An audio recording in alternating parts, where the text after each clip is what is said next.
Arena. If you're watching us on Facebook or on YouTube, welcome. And if you're watching us here in Everett, Washington, hello. We are ready for an incredible day, including the pairs and the men's free skates this afternoon. And then tonight we've got a full action of figure skating with the ladies and with the dance. Myself, Nick McCarville, I'm in the host chair here. We want to hear from you. If you're on Facebook, use hashtag SkateAmerica, and don't be afraid of that comment button right below me.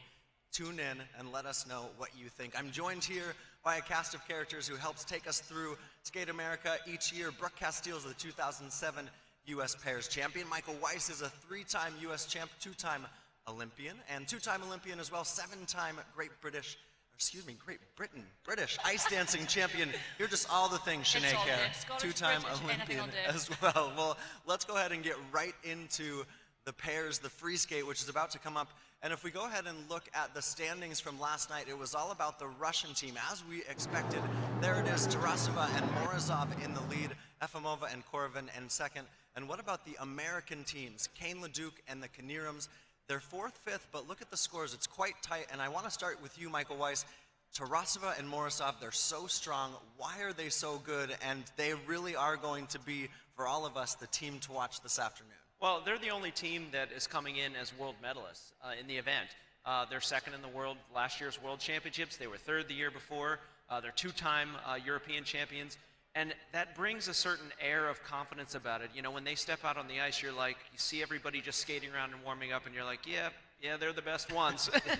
and I think there's a confidence that comes with that. In their short program, they felt really good. They skated to I Feel Good by James Brown. And were they feeling good? They were feeling good. Looking good, too. At a complete contrast, they're skating to the winter in this program. So it shows off two completely different styles of their skating and shows them why they are one of the best pair teams in the world.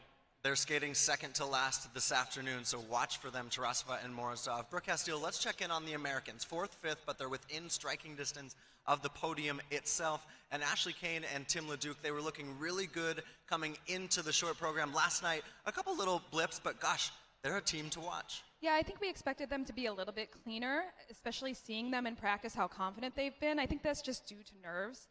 But I think either way, they made a great impression. They have such a well-choreographed program and very well executed the choreography. And I think they really broken through last night to be a team to watch this season and as a threat.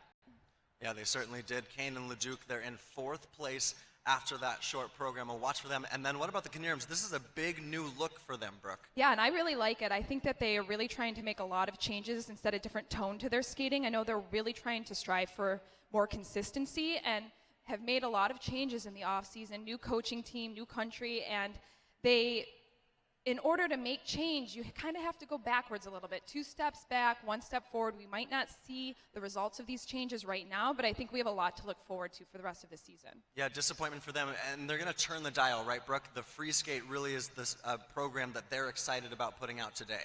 Yeah, it's a love story, and as we all know, they're very much in love, and so they're very comfortable out there telling their story. Yeah, absolutely. And in a new quad, we just had the Olympics, in a new quad, Sinead Kerr, all of these teams are trying to put out new looks. They're trying to do different things with their skating themselves. We really like to see what Kane and LeDuc have done, but all of them trying to have that little bit of edge against their competitors. Yes, it really is a time of transition at the moment, coming off the Olympic season and with another 4 years to go to the next Olympic Games. And it really is a time for new teams to come through and develop. And it's also a time for teams who have the experience to maybe make some changes, like you've seen from the Kanirams, moving coaches, trying new things. You have the time this season to do that. This is the time to make those changes. And you like when those pairs teams tap into the dance experts, right? Oh, I think it's great. I mean, we saw that yesterday with Ashley and Timothy, and their program was just so detailed. It's obvious they've done some background dance training. They worked with choreographer Pasquale Camerlengo on their program, a nice dancer. And I just think that the attention to detail that they put into that program was not quite fully developed yet, but I think by the end of this season, they're going to be a tough one for other skaters to beat. Yeah, awesome. We've got so much to look forward to today, starting with the pairs free skate. Let's go ahead and check out the schedule of play today, as we say. And there's the pairs starting off with the free skate. That's coming up in just a couple minutes' time. And then the men's free skate this afternoon. We're going to be with you all day here on the Ice Desk. For now, in the arena, it's time to go back to Rusty Kath, who's going to take you through into the pairs free skate. Thank you very much, Nick. Great analysis up there. You guys can listen to that as they continue on with their analysis of the top section. Okay, so a lot to talk through there. If you're still with us on Facebook and YouTube, again, welcome to the Bridgestone Ice Desk. A lot to talk about here with the pairs free skate, and let's actually stay with that theme as Shanae was talking about with the a change of pace in a sense for all of these teams. Brooke, how hard is it when you are trying to change things up? As we see with the Kinnearums, we're seeing a new look with Kane LeDuc to make sure that you're seeing the long game for them creatively, and also trying to make sure that you're putting out, you know, Alexa talking about wanting to be consistent, but then they're making big changes too. Yeah, I think it's really, really difficult. And the most difficult thing is patience. You don't have a lot of time. As a skater, you feel like you have to do everything right away. You have to make your impression. Every competition counts. And you feel like you're being judged constantly. I mean, it's a judged sport. And you have to be kind of brave to make those kinds of changes and to relearn how to skate. They've talked a lot about trying to work on the basics of their skating, going way back to when you were a little kid, learning how to skate. When you have to break down every aspect of your skating, it takes a lot of time. So being at Skate America, the first Grand Prix of the season, trying to like work through all of that at the same time is extremely difficult. They have a lot going on in their heads. And I think you made a good point earlier. It's about the big picture. You know, you may not see the results now. And I think sometimes I use this analogy sometimes with my kids too, where it's like, you know, if you put your hand really close to your face, you can't really see what it is yet. And then as you start to back away, you can start to see the big picture. Oh, that's a hand. You know, Yeah. It's like when you're so close to it at the beginning, you don't necessarily see the big picture. And the big picture is what they're trying to do by the end of the season. They're making a lot of changes now because they don't want to be 8th, 9th, 10th in the world. They want to be up on the podium, so changes are going to have to be made, and that means sometimes some downside in order to potentially see the upside later. And it might not even need to be seen this season. They're talking about 4 years from now. And if you really want to be, your eye is on the game 4 years from now, in not this Beijing. season, then Yeah. stay committed to that. I mean, it's really hard because, like I said, it takes a lot It's of hard to do, patience. right? Yeah. And feeling like you have to do it right now is just, it makes it hard to stay committed. And I really hope they do, though, because I really like what I'm seeing. We've seen a lot of the changes already. And I think that it's hard to show them technically because right now they're not focused on that aspect of their skating. So unfortunately, that's what you're judged on more than the component and what they're working on. Sure. So hopefully they don't get discouraged from the results. No, I hope not. And also, we talk about that discouragement a little bit, but when we talk about the standings, just a few points out for Kane LeDuc and for the Kinnearums. And really, Brooke, it does come down to maybe one element or another in the free skate, and that's why the free skate can be so important overall, is that these teams still are within striking distance. A level 3 twist, triple twist is worth 5.7. A throw triple loop is worth 5 points, and so just one of those elements goes right, goes wrong for someone on or off the podium. That means that they can still get back onto the podium. Yeah, and we've talked about this before, I think at Nationals, how difficult a pairs long really is. There's so many different elements. They did take out a spin this season. The length of the program is shorter, which I've heard from skaters is much better. They feel like they have more energy for each element.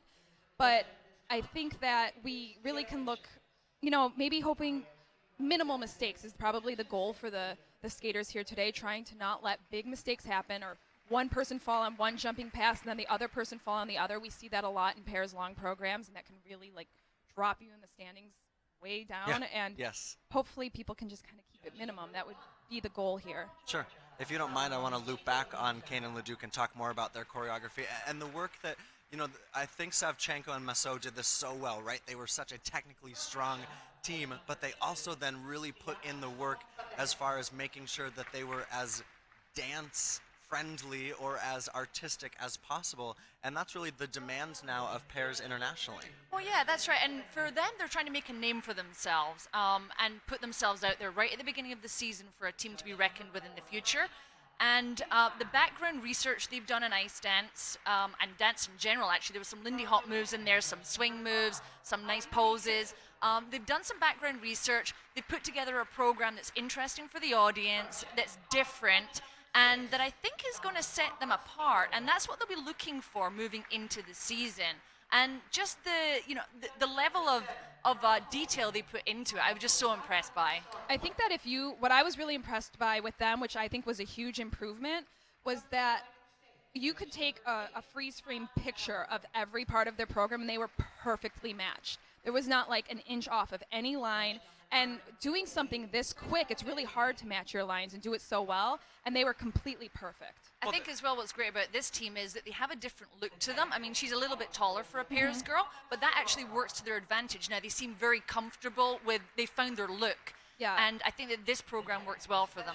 Well, I think it's definitely worked so well for them so far this year too. I mean, they've won 2 gold medals already. They're in the international B events in Slovakia and Salt Lake City. So it's like they're kind of feeling it already. They have a few competitions with these programs under their belt, and I think in the short program it wasn't perfect, but there's a lot there. There's a lot of good content there that I think will be good. And I think in the free skate here, maybe the nerves got out of their way of being in a bigger Grand Prix event than just the B competitions. Now they can, make a run at the podium here. What I don't want to do is shortchange Efimova and Koreven, who are in second place right now, as well as Hasse and Seeger, who really the Germans, Brooke, had the moment of the night last night. Right. They're second, third right now, so having the opportunity, Brooke, both of these teams to kind of make a stamp early on in the Grand Prix season to be like, hey guys, watch us, especially as we've talked about. This is a whole new pairs cycle. A lot of the top teams are not competing this season. Yeah, and I talked a little about earlier. I feel like watching that event last night, you clearly missed some of these teams that have been around for the last 8 years, really dominating pairs skating, where I think it has been its best I've ever seen, especially at the Olympic Games. It was the best pairs event I've ever watched. It was really exciting. The depth was all the way through, like 16th place was incredible. And so these other teams we haven't really seen much of. We don't know much about them. We got a little taste of it last night. So I'm excited to see what they do in long, because really we don't know. But with that being said, I do miss some of the depth that we had just 6 months ago. Yeah, sure. Well, I enjoyed Hasse and Seeger in the short program. They were one of the surprises. Their first Grand Prix event, and what they put out was my favorite performance of the night.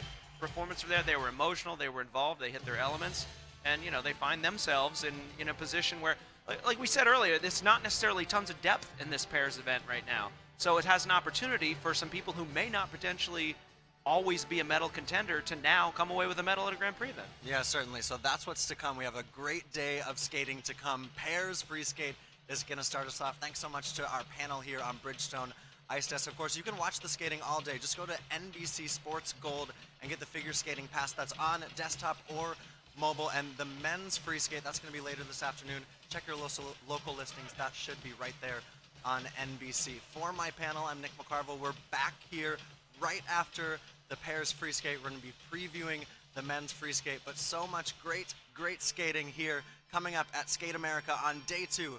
We hope you enjoy it, and see you later.